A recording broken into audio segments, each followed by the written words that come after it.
So single leg hinge, what we're going to do is use PVC pipe for some feedback, okay? So we're going to turn the pipe this way, and it's going to go out arm's distance away and then into the floor.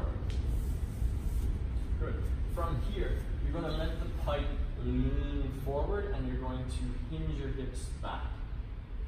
Now take one leg off the floor and start to hinge those hips. Remember how we hinge? We unlock the knee, just like you're doing a deadlift. Come on, send those hips back, relax, breathe. Good. Lock this leg out as far as we can. Come on, push. Use that for balance. Okay, you're not using this for strength, you're using it for balance. This leg is where your work is coming.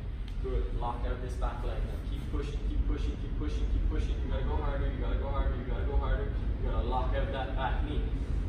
Good. Laura, if you come around to the side, you'll see what I'm talking about. What we're looking for here, straight lines from the back of the heel to the back of the head. Okay? We don't want this knee to be bent. Alright? We don't want the elbows to be bent. We want to get as strong in this position as possible. What we do want bent is this hip and knee. We're not turning it into a yoga pose. We want to load the hamstring and the glute. If you are not feeling the hamstring and the glute, you are not working.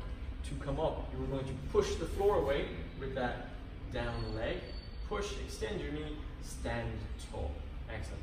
Try and hold that for 30 seconds. If you're feeling strong in that position, you're reaching out, you're holding the pole, feeling strong, let it go. See, can you control the position without a pull.